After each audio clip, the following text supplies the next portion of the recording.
Hello, everyone. Welcome back to the A Time to Heal podcast. I am Dr. Rani Samuel, clinical psychologist and author, and our topic for today is the mother wound. When I was first employed as an intern psychologist, I worked very closely with more experienced psychologists in the hospital setting. This was our time to observe and learn and look at the finer things in assessment and diagnosis, which they very willingly taught us.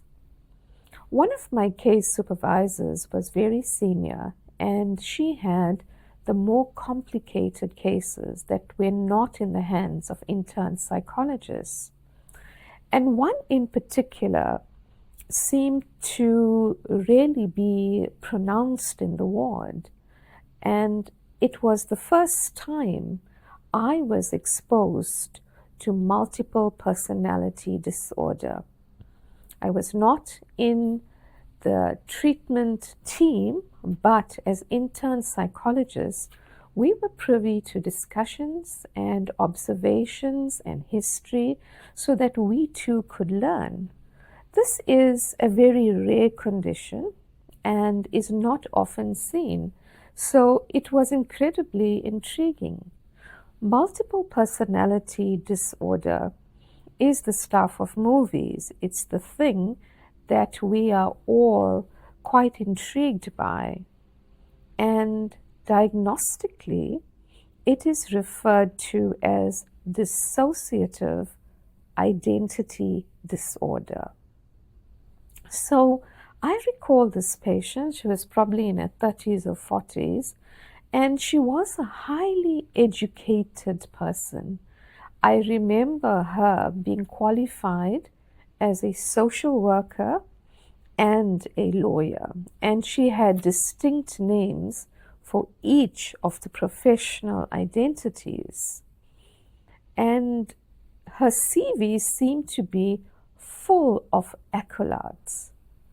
So when we got down to it, and I was definitely curious as an intern psychologist, if memory serves me right, I think she had between 9 to 11 distinct personalities. And these personalities would reveal themselves by unique behavior, memories, and thinking. If you asked her what her name was, she would give the name of the particular personality that was present in that time.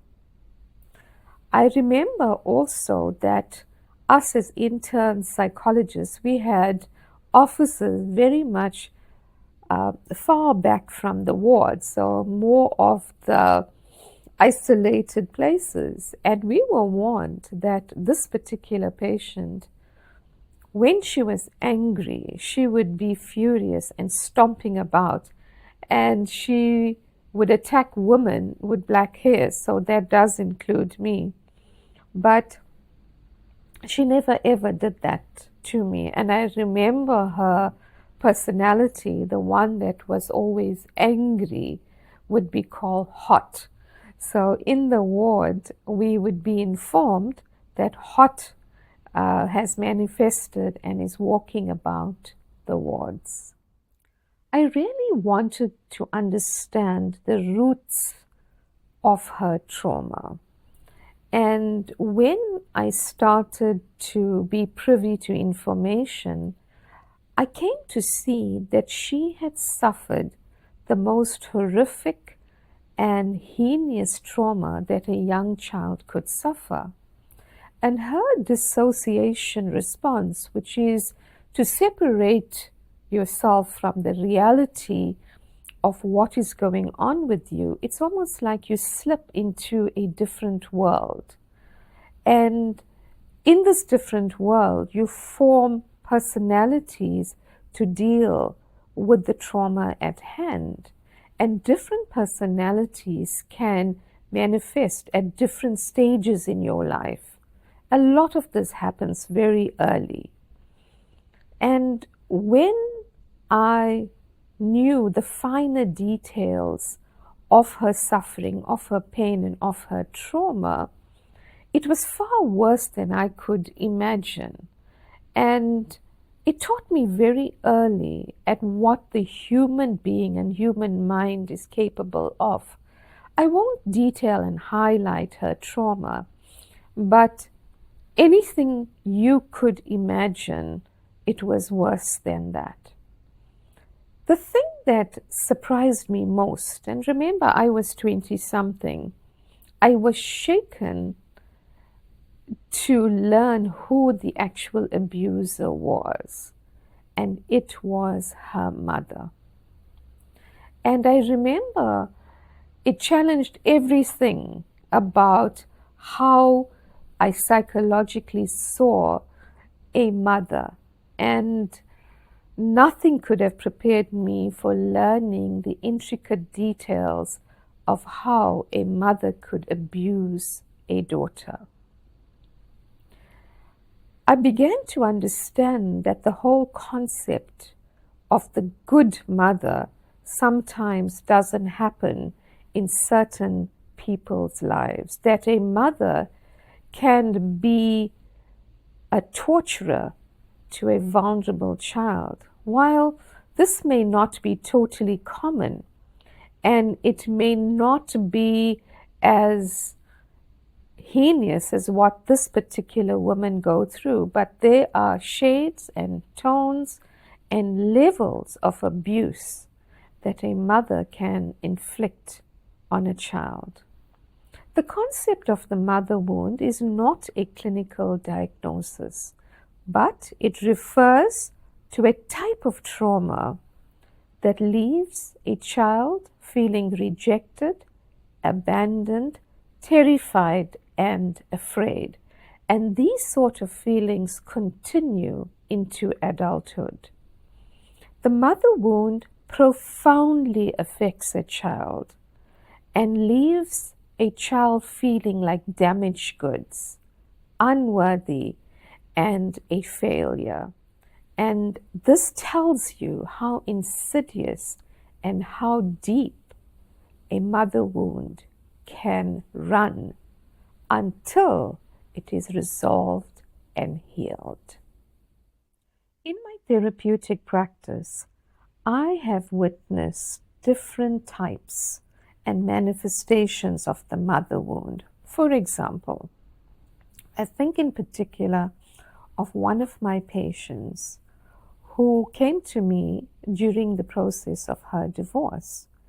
And she told me about her early history, in which she thought her mother was actually her sister, and she thought her grandmother was her mother. And this was the narrative given to her when her mother fell pregnant with her as a teenager. So she grew up side by side with her mother, believing that's her sibling. It was only much later in life, I think she was over 18, when this was told to her. And it was devastating because she felt rejected, she felt abandoned and outcast, and outside the family, emotionally, she never ever fit in. And now, so many years later, as an adult, she was beginning to pull the threads of her story together. And she too married early, and it was definitely a mistake and the wrong relationship, because into the marriage she found out that her husband was actually gay, and he was hiding within the walls of marriage, but continuing a gay lifestyle every day. Let me tell you about another case that I'm currently dealing with. A young woman lost her father to murder at a very young age. And when he was killed, she was, I think, about 10 years old. And immediately she was placed in a position to oversee the care of her youngest sister and her mother. Her mother, in her grief, abdicated household duties and the care of the youngest sibling to her. When this patient completed school and went to university and qualified, she immediately left home. She was a survivor and did not want to continue this particular life, and her mother just became more and more dependent on her.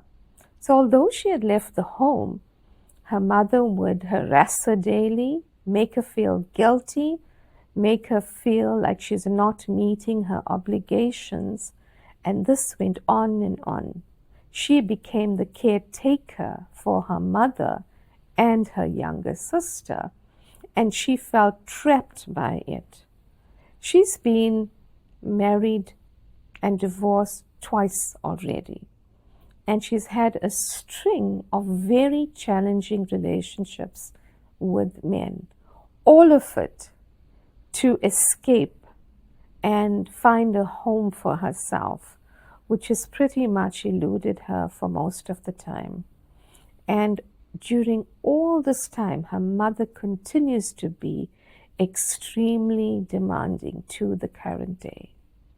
Here are some conditions that create a mother wound, and perhaps you could use this as a reflection to see if this is something that you too have experienced. Number one, a mother who only meets physical needs but not emotional needs can leave a lasting mother wound. Secondly, a mother who is hypercritical and unpredictable creates a very emotionally unstable life for the child. Emotionally, if a mother is abusive and punitive, which sadly has been experienced a lot by my patients, the physical abuse that a mother can mete out is as devastating as any abuse. Another manifestation that can result in the mother wound is when love is conditional, when it is transactional. It's almost like this for that, quid pro quo. So if you do well in school, you've elevated the mother. Everything becomes a reflection. If you get into trouble, you will be punished for it. If you bring awards home, then you would be posted on social media. So the transactional nature of a mother's love can result in wounds. Often, some mothers have very poor boundaries. They abdicate the mother role and want to be a friend or peer to their children. This is not the role of a parent. Children need boundaries and they need discipline. And when this is not found, a different type of mother wound can result. Sometimes mothers can be demeaning, lacking in empathy, offering no comfort and no security. And this has deep feelings of rejection in the child. And the mother wound becomes very pronounced in these cases. So why does a mother behave in this way? In treating many patients over the several years, I have come to see that the source of poor parenting, the source of pain that a mother feels herself and meets out to her children is often generational. Trauma runs down in terms of families and generations. So it can come from the grandparents to the parents, to your mother, and then to yourself.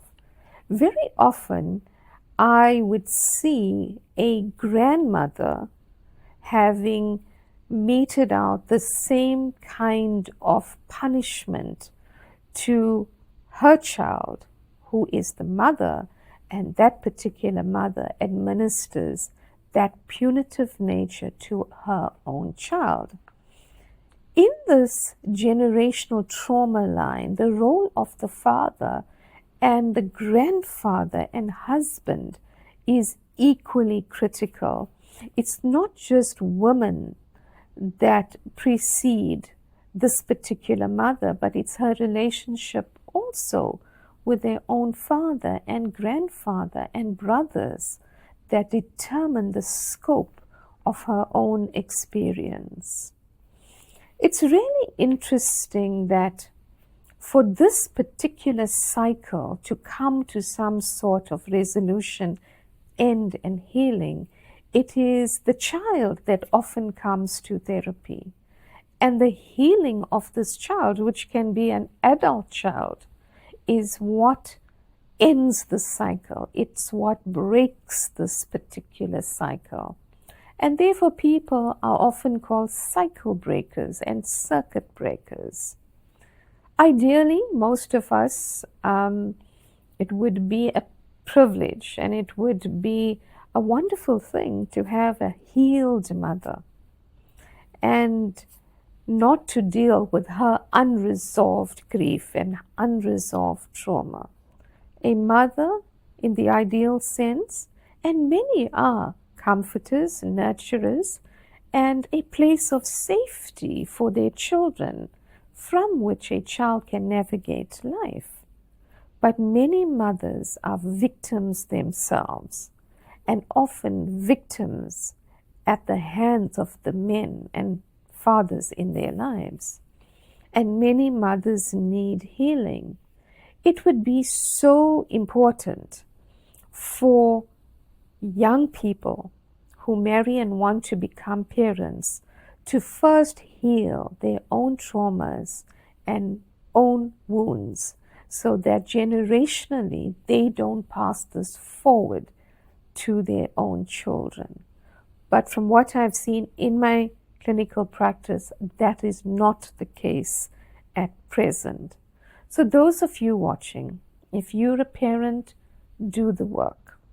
If you are the next generation, do the work before you start rearing children and having families of your own. Let me tell you about my patient Sarah, who has a daughter who's 6 years old called Emily.